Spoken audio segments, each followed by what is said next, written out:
Grover, and my hobbies include reading books, um, spending time with my family, and listening to music. Hello everyone, and welcome back to Aroma of Success. You must be wondering, what the hell is she doing?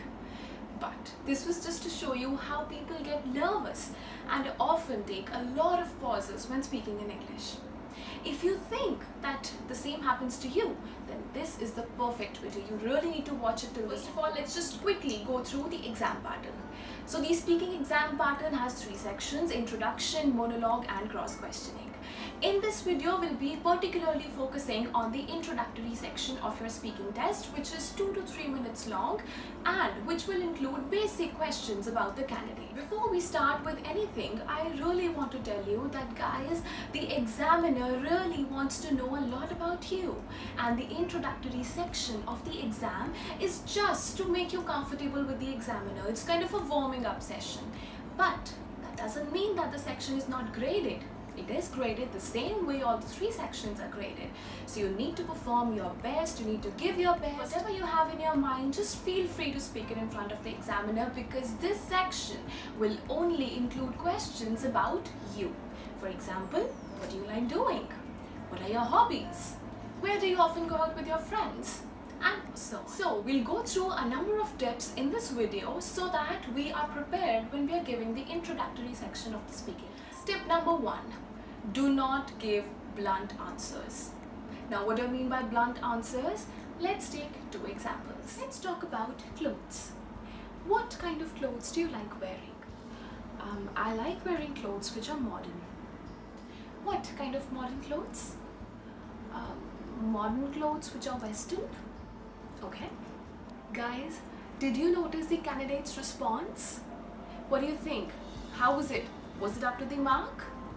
I don't think it was. Why? Because the candidate gave one-liners, and one-liners are not acceptable in IELTS. You have to speak for at least 15 to 20 seconds in the introductory section of your exam. So, therefore, this is what I meant by blunt answers. Blunt as in very straightforward, very to the point, so you don't have to give those answers. You have to speak for at least 15 to 20 seconds for per question in your IELTS exam in the introductory section. So now the question is, what would an ideal response sound like?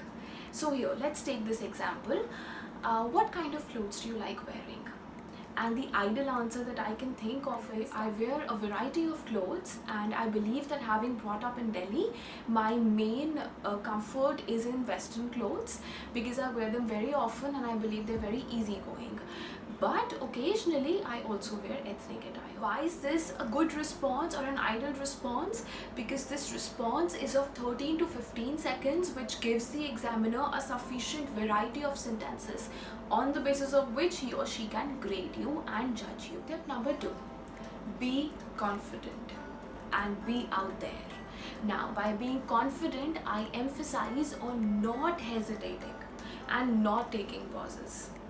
So let's convert this into examples. Let's take 2 examples.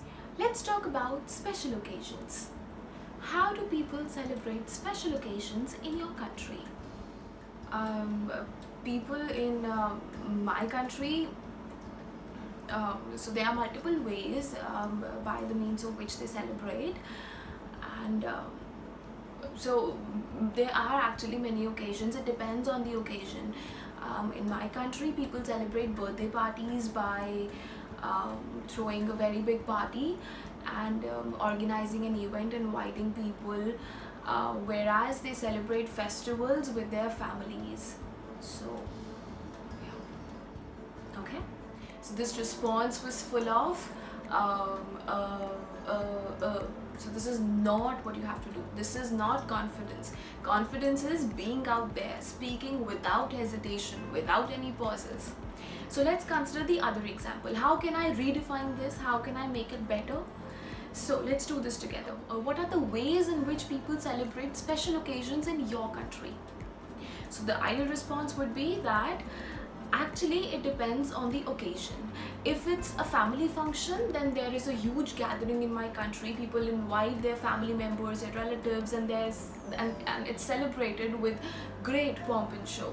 However, if it's birthday parties, generally people invite their friends and usually a few family members, and they throw a party. Now, why was the second response better than the previous one? Because it did not have it was more fluent, it was full of energy and fluency. So now you have two tips. Tip number 1, don't give blunt answers. Tip number 2, be confident, be out there. Further videos will discuss more such tips and the other 2 sections of the speaking test, which is monologue and cross-questioning section. So stay tuned, keep watching, keep loving, keep sharing, and subscribe to the channel if you like it. And my website is www.aromaofsuccess.com and the email ID is info@aromaofsuccess.com. If you have any questions, you can visit the website or drop an email or fill the contact form on the website. There are multiple ways you can contact us. Or simple way out is drop a comment. Till the next video, take care, see you, bye bye.